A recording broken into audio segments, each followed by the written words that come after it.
Aziz member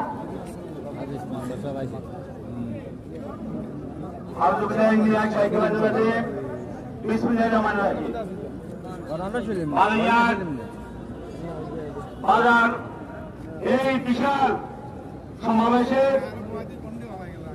আজকে সবার সভাপতি প্রিয় সভাপতি জনাব দিদারুল আলম মিয়াজি এবং 1/8 নং ইউনিয়ন আমার সামনে বসা দাঁড়ানো অবস্থায় যারা আমাদের নেতা কর্মী যারা দাঁড়িয়ে আছে সবাই আমার সালাম গ্রহণ করো। আসসালামু আলাইকুম।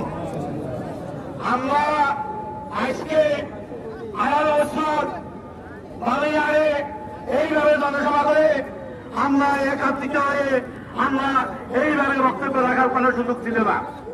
এই শেখ হাসিনা আমাদেরকে কথা বলার জন্য সুযোগ দেয় নাই।